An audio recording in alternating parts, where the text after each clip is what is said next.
For some, they're hauntings from the past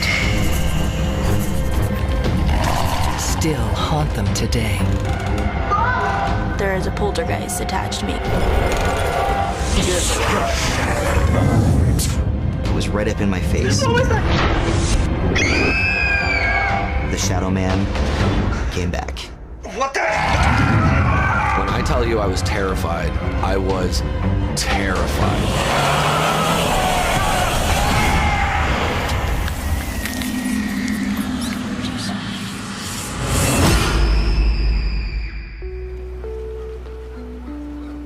My name is Courtney, and this is my story. I was an only child growing up. As a child, I was shy. I kind of kept to myself. The things that I most loved doing as a child was writing. And that kind of goes hand in hand with being shy. I wrote down the things that I was feeling instead of saying them out loud. You ready to go inside? We had a pretty normal life, single mom and daughter. I worked a lot. I hoped for stability. Yep. Okay, come on, get your stuff. Moving into this new house was a new beginning for us. It was our first home. It's just her and I. We were looking forward to a fresh start, a nice house, and just kind of starting the rest of our lives together. But as soon as they move in, something is off.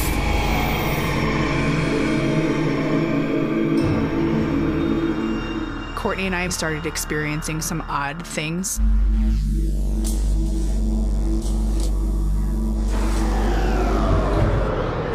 The dining room light would go all the way on and then all the way off. Mom! It's not working. Jamie assures her daughter I'll fix it. that there's a logical explanation.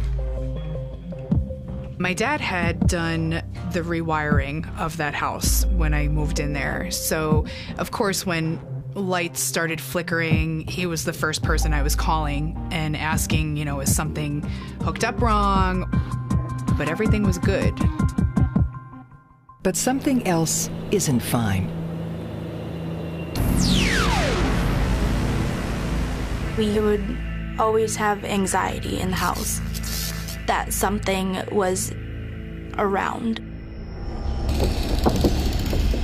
We would hear a lot of noises.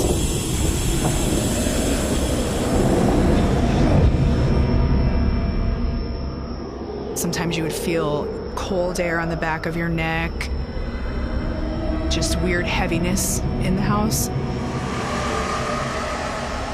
I always felt like something was watching me.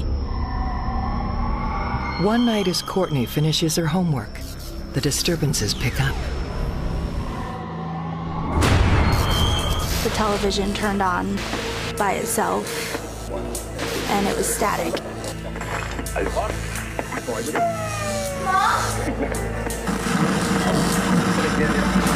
So that just added more fear.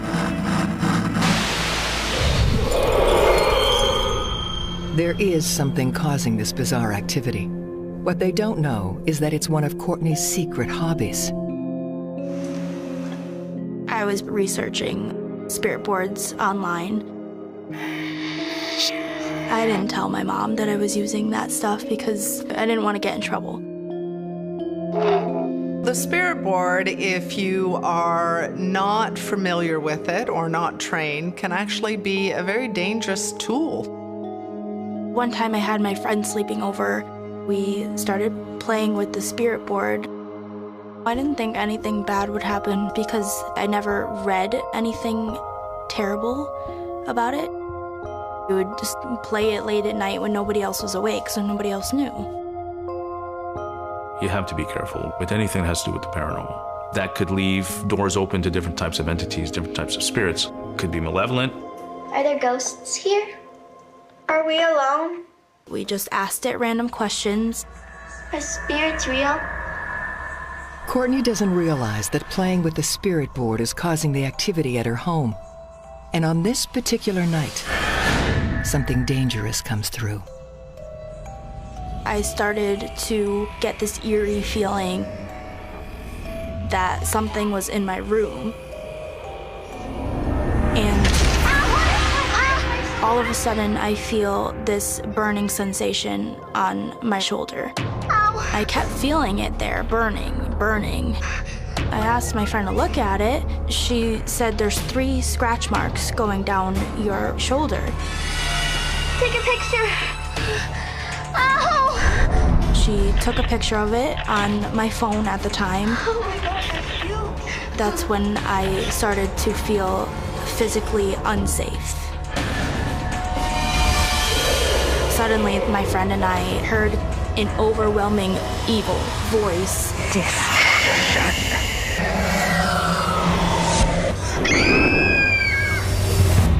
Courtney doesn't know how to protect herself or exactly why she needs protection. The next day, the scratches were gone. They disappeared off of my shoulder. Her confusion and fears grow as something else disappears too. My whole phone wipes, everything. All my pictures are gone. Now, I didn't have proof that this happened to me. And that's when I started to get nervous, because if it has the power to do something like that, then what else can it possibly do to me?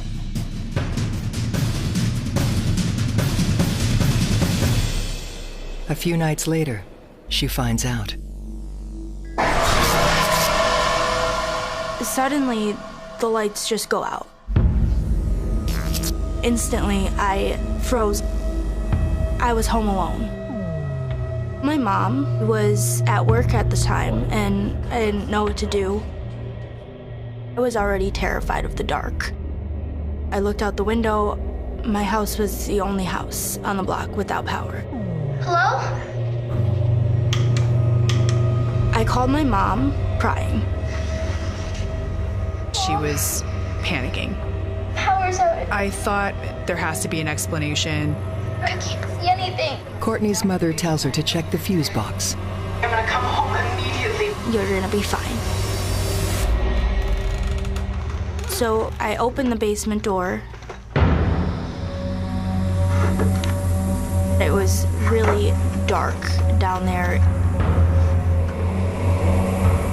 All of a sudden, this deep voice right in my face says, "Destruct." It sounded evil, really demonic. That was the worst, the most terrifying thing Destruction! I've ever experienced. The night I lost power, I feel like I lost hope. I was terrified that the voice that said destruction was referencing my own life. I knew that I had to get home because something was happening and she was scared. What happened? Okay, I'm here now. I'm here.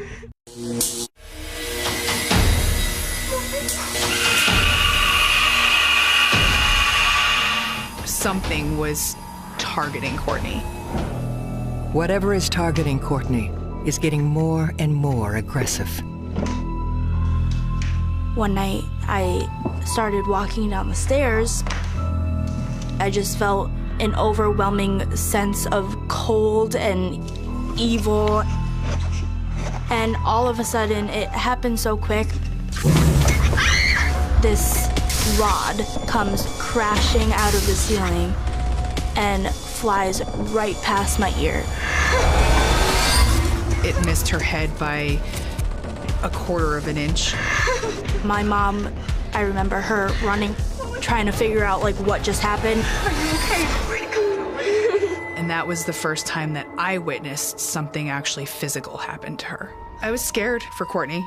I didn't know why she was being targeted, but I knew that we needed to do something to get some help and find out. Jamie calls in paranormal investigators. When the paranormal team came out for the investigation, the psychic medium did not know anything about us, knew nothing about our case. But she knows exactly what is going on in the house and why. She's been playing with spirit boards. I hadn't even told her that I had been playing with that kind of stuff, but she knew it somehow. Is it true? Yes. The psychic medium said that by dabbling with spirit boards, Courtney has invited paranormal activity into the house.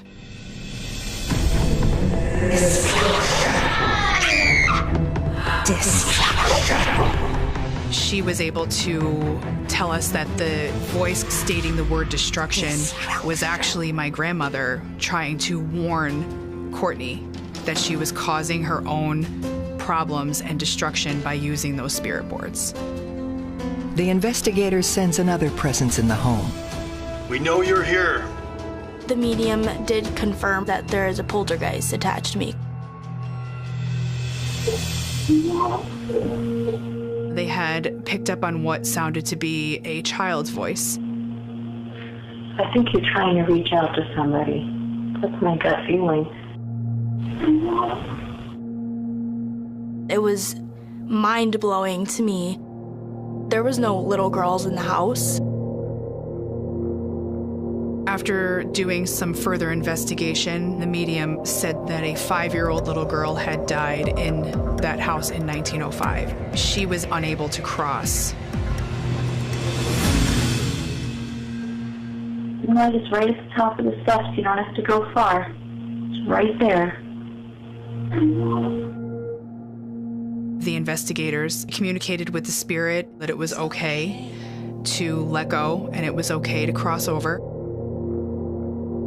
Crossing over means that we are leaving the physical world to go into the spiritual world. If a spirit needs help crossing over, I think they're afraid to see what's on the other side. It's okay for you to pass.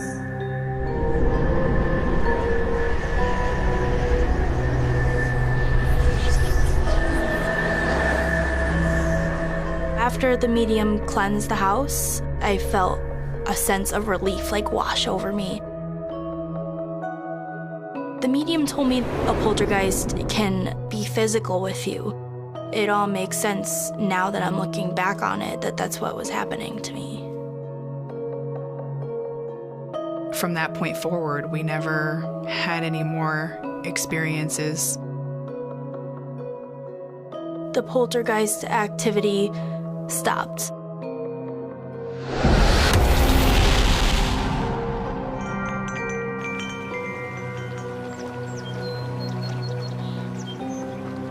I never touched a spirit board again. I was the one responsible, really, for allowing that in. It was me that did it. After my childhood experience, I definitely have a lot of respect for the paranormal.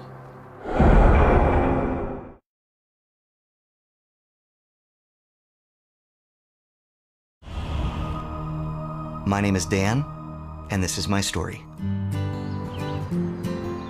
As a child, I loved my house. Our neighborhood was fun. Our family was awesome. Danny. Oh, God. We did all the things that families do, play games and this and that. Danny was a very interesting, fun boy. He was always very imaginative. I was a typical kid.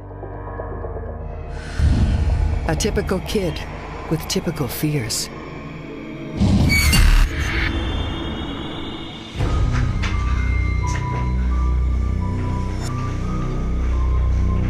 I would get scared easily.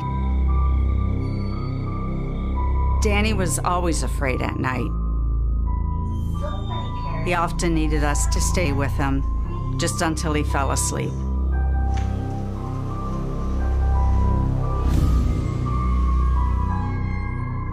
I was very afraid of being in bed alone with the light off in the dark.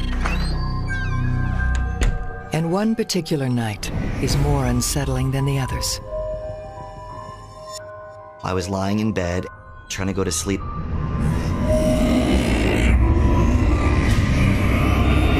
And all of a sudden, I had this horrible feeling.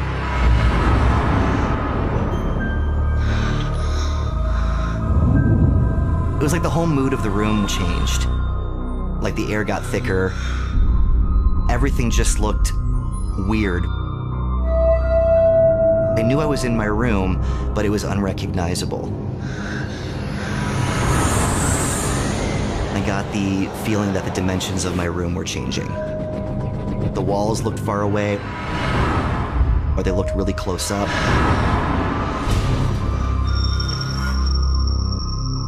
All the dimensions of the room, and even myself, were off. Almost like a carnival mirror. It didn't make any sense to me, so it was disorienting. Mom! Dad! I'd call for my parents. I would tell him he's just having a dream. And he's just afraid of the dark, like many kids are. To help calm his nerves, Dan clings to a prized possession. My mom made me a quilt. That was my favorite blanket. The quilt gave me lots of comfort just because it was There you are. my special blanket. Better now?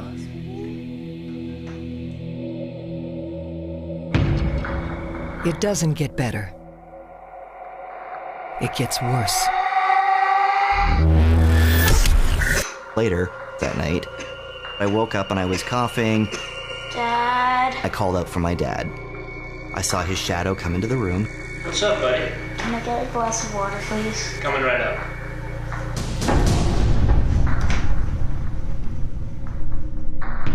I heard him go down the hall to the kitchen. But his shadow didn't move. It was like he was still standing there. I'm hearing my father get the water in the kitchen, yet I'm still seeing his shadow in my bedroom right in front of my eyes. The shadow looked just like his outline, but when it started to move and crouch down, it wasn't like my dad. I leaned forward to get a closer look. It was right up in my face. I instantly jumped back, just chills going through my body. I knew that's not my dad, that's something scary. And in that exact instant, my dad was handing me some water. That better? I thought, I can't believe what I just saw. I didn't tell anybody because I thought it was too weird and no one's gonna believe it. It's something I remember vividly to this day.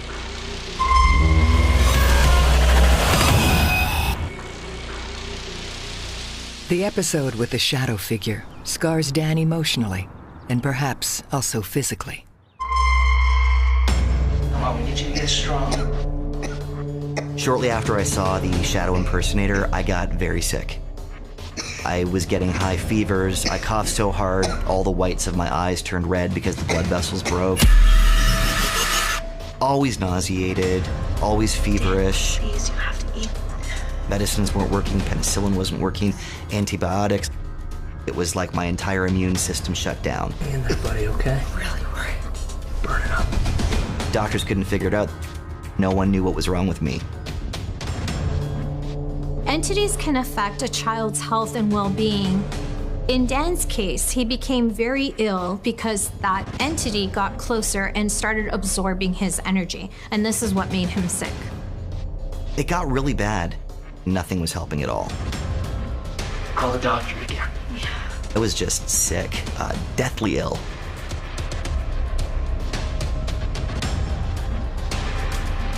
At one point, I worried he might not make it. It was the scariest time of my life.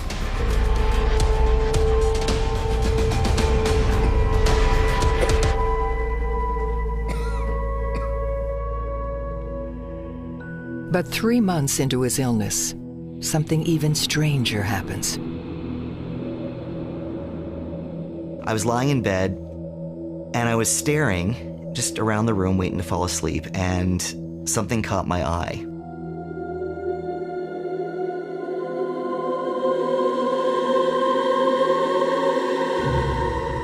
It was a 2-foot-high woman with a veil on her head, and she was spinning slowly, like the way like a ballerina would spin in a jewelry box.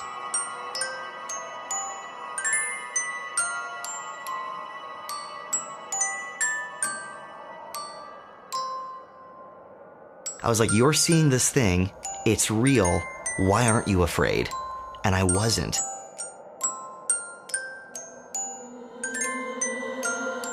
I stared at her for at least 15, 20 minutes. She was moving, turning continuously. And I felt this sense of peace. I don't really remember if she faded away or if I faded off to sleep, but I cannot deny what I saw.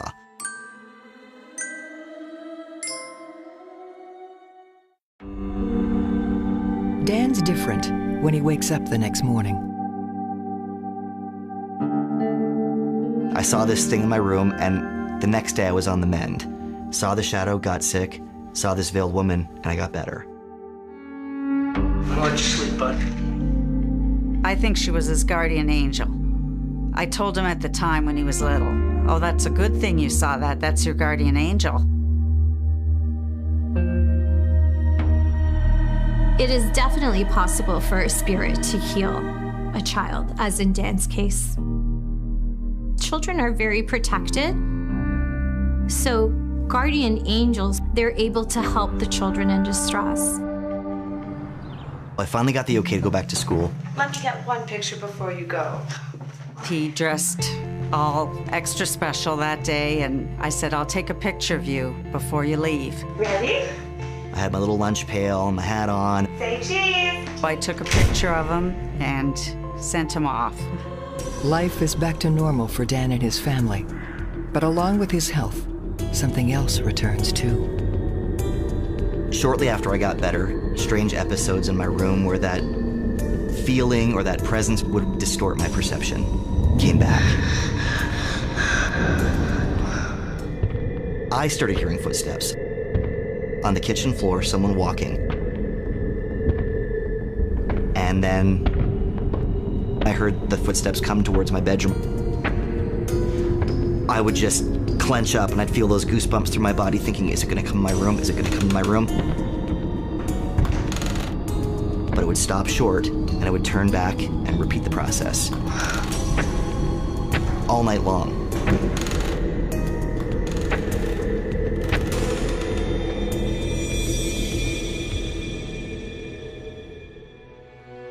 Sweetie, did you sleep okay? After a few nights of hearing footsteps, my mom said to me one morning, Danny, do you ever hear footsteps at night? He said he did, and I was very surprised that he did also. The footsteps went on for several weeks. It was making me a little scared. When my mom said, do you hear walking through the kitchen and hallway at night non-stop all night long? It became real, and then it became more terrifying. Because now I know it's not just me. When he told me he heard it, I thought, that's scaring him even more because it's headed for his room. Dan's mom wants this to stop, especially for her son's sake. Hello? Emily thinks the footsteps seem familiar. I was listening to the sounds thinking, boy, that sounds like my father walking in his dress shoes, just continuously pacing and pacing. My father had died when I was young, and he never did see his grandchildren. And I always thought of him hearing those footsteps. Dad, that's you walking around. Please, I need you to stop. I said out loud, Daddy, if that's you visiting, would you please not come around because Danny's getting really scared.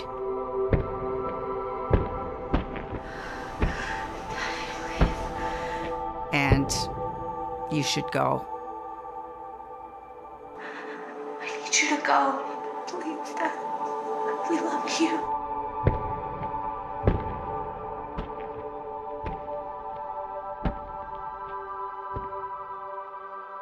We never heard the footsteps again. When the footsteps stopped, things settled down.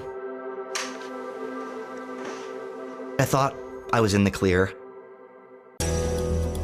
He is, for a few years, or so it seems. But then, something happened again when Dan was a teenager.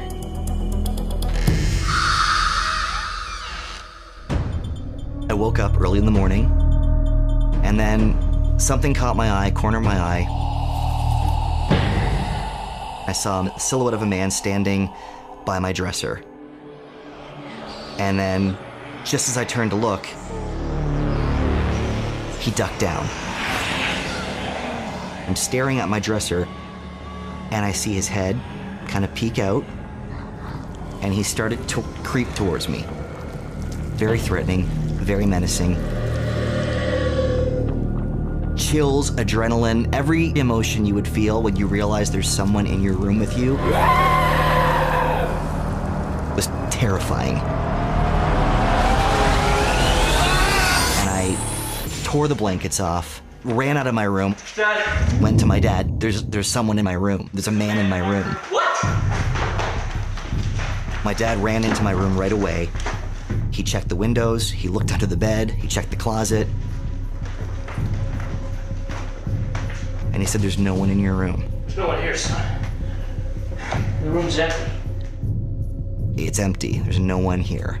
There was someone here. It was pure terror. And right away I thought, this is that thing that I saw when I was a kid.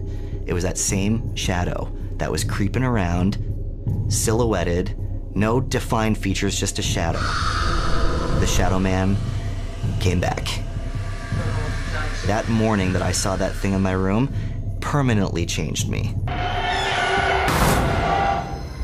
Shadow Man is still creeping around the shadows. I never again went to bed with the light out, and I never will. That's my reality.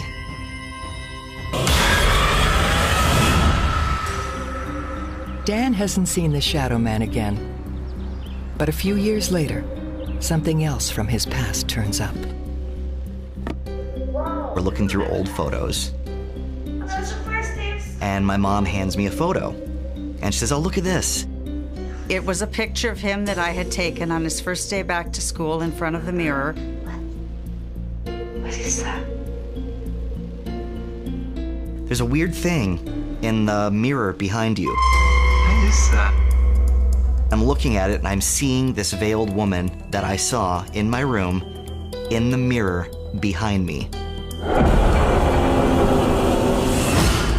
When I saw the photo, I thought, okay, this veiled woman was real. Now there's photographic evidence. Looks like someone's standing is it behind us? Spirits show up in photos like the one in Dan's case because they are moving so quickly our naked eye can't pick it up, but a camera lens will. This veiled woman, that's what I saw in my bedroom. It was almost like seeing me off to school. You're healthy, go. I still think it's his guardian angel.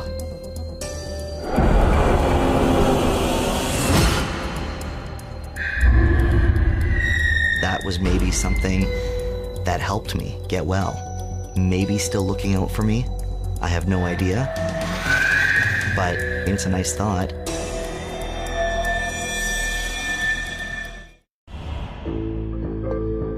My name is Ed, and this is my story. Growing up, I was a pretty rambunctious kid. I played sports and I hung out with my friends. Mom, I'm home! Ed, as a younger child, was a very loving, funny, active child. Hey, Mom. Hey, Jeff, some more. He loved anything to do with wrestling. He just loved it. Got ya? Dad, you always win. Maybe one day, buddy. I promise. He was always a very happy kid. But a cloud hangs over Ed's happiness. The house that I grew up in when I was a kid never gave you like a good feeling. There's always been a negative energy in that house. There's something strange going on. Specifically in his bedroom at night. Nighty night, sleep tight, Eddie.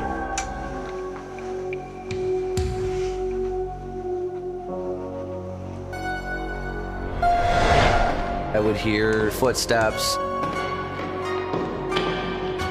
cupboards opening and closing. I felt uneasy. I would get this fear in my room. And my stuffed wrestling toy was something that I would cling on to as a kid whenever I was feeling scared. Young Ed needs it, often. One night, I was trying to go to sleep.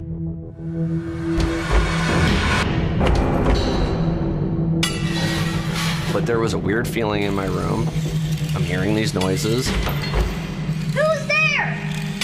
It literally sounded like metal hitting rock. Like a pickaxe hitting stone. Ding, ding, ding, and this would go on for hours. Mom! There was something weird in my room making this disturbing noise. I was full on scared because I didn't know what I was dealing with. Mom, it's happening again. When I tried to talk to my mom about this, Honey, get back to bed. Come on. she didn't believe me. She just played it off like, oh, it's nothing, don't worry about it. Old pipes. I really didn't give it a lot of thought. I didn't realize that Eddie was as upset about that ting, ting, ting as he was. You okay? I wasn't taking the things that were going on all that seriously. Ed. I didn't feel any kind of energy or worrisome thoughts or anything like that. So I figured he was a child that had an imagination. It's all in your head. Ed, no more of this nonsense, you understand? All I know is that I was experiencing these things in my bedroom where I was scared and nobody seemed to validate or have similar experiences.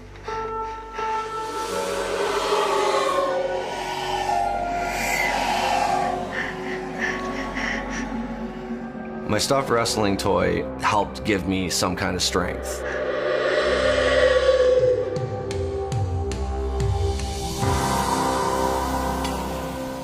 The bizarre sounds haunt Ed for several years. But it's only after he turns 15 that the real terror begins. I was hoping that the activity was going to stop or not be as bad. Being that I was older, it only got worse. One night, while I was trying to sleep, it felt like the whole room was just bad. There was something very dark, very evil in my room that did not like me. With each passing second, the negativity in the air increases. And all of a sudden, from head to toe, it was like electricity shot through my body. Instant fear. It just felt like there was something 2 inches from my face.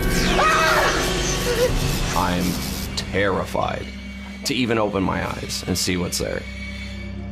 And when he does, what Ed comes face to face with is not of this world. I saw this demon-looking thing above my bed, looking right at me. This ugly, evil-looking thing that was just like snarling.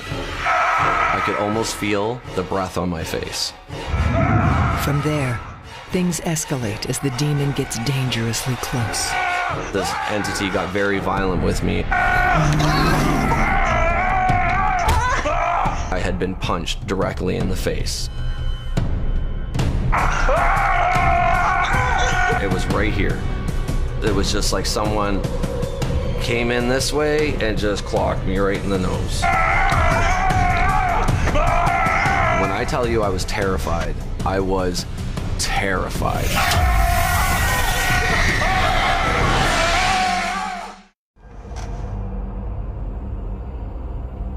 I woke up in the morning with bruising, a swollen face, scratches, I was petrified from head to toe. A spirit has to be very powerful to be able to leave bruises or scratches. They're probably a very old entity and have been around for a long time and able to utilize this power.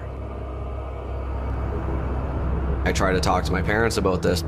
Hey, honey. Hey, Mom. How was wrestling practice? Hey, Jack. But they didn't believe me. He described to me an entity that was very negative. He felt threatened, and that when he was sleeping, the entity was doing things to him. He did have marks on him that I chalked up to the wrestling, you know, being active, being children. We were very close, Eddie and I, but I just couldn't wrap my head around what this kid was telling me because I had never felt or seen anything. I didn't believe him at the time. For Ed, there's no escaping this trauma. It was every night, all night, for hours on end. Sheer terror. I can only describe this entity as pure evil. If it can punch you in the face and it can leave scratches, what else can it do? Oh, please help me, God! And that's when the praying started to come in. Even though I'm not an overly religious guy, I would have to say prayers over and over again because I was so terrified. Whatever I could do Hail Mary. to get it to stop. I pray for protection. And it never stopped. I pray for your help. I felt very alone as a teenager. Oh, God, please, no! Please help me, God! He stopped telling me a lot of things because I wasn't listening. In terms of my parents, there's no point in trying. They're not going to believe me anyways, so what's the point? Living with this constant fear and constantly questioning yourself, it can drive you crazy when you're dealing with this and you're alone. Why are you doing this to me? I would scream and yell, talk to whatever it is to just leave me alone. But it wouldn't. Hail Mary, pray for protection. Ed prays for a reprieve, and he gets one in an unexpected way. Ed! Eddie! Ed! Smokey! Hey! How you doing, Eddie? When I was a teenager, we had a family friend named Smokey come and stay at our house from out west. Smokey's gonna need the bed for a couple nights there, buddy. You're out on the couch. My dad said Smokey's gonna stay in your bed and you're gonna crash on the couch. It's just a few nights, honey. Yeah, it's all yours, Smoke. And I was cool with it. Thanks, Eddie. Because I'm hoping something's gonna happen to him and then give me some validation. As morning breaks, Ed wakes from an unusually calm night. It was a pretty normal night, nothing extraordinary. Perhaps for Ed, but not so for Smokey. In the kitchen, I saw Smokey. He was sitting there like this, having a cigarette, and he was white as a ghost. I will never forget the look on Smokey's face. He was not the manly man that I was used to seeing. He was scared, petrified. The look on his face was how I felt sleeping in that bed at night.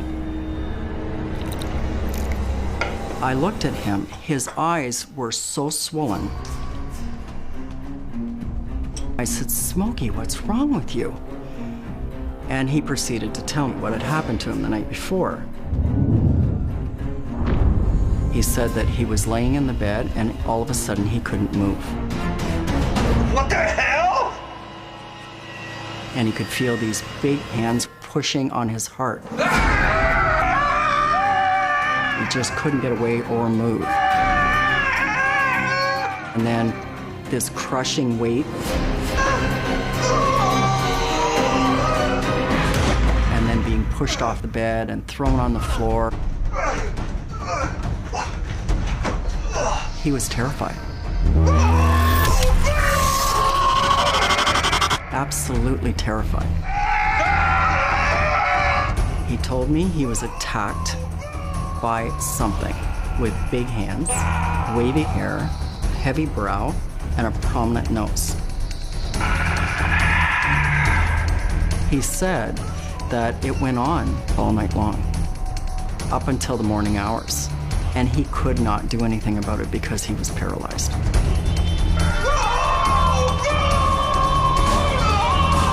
I didn't know what to think. I couldn't believe what I was hearing. But I didn't disbelieve him.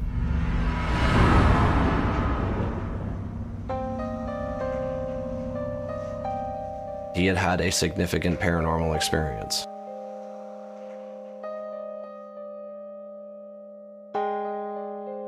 It was very vindicating to me. Hey, honey. I'm just so sorry I didn't believe you. Sorry. So sorry, sweetheart. You must be so haunted by this. I still regret that I didn't take him more seriously, because it has stayed with him his whole life.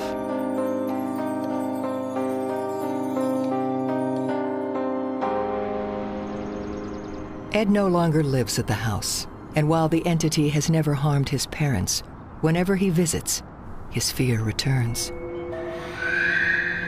I believe the spirit or entity is definitely there today. I still, to this day, have not experienced the kind of fear that I had as a teenager in that bedroom. And one day, Ed hopes to find out who haunts it and why. When my parents move out, I will do an investigation, but I will not do one under any circumstances while they are still living in that house. When you start asking questions and you start looking for evidence, you stir things up.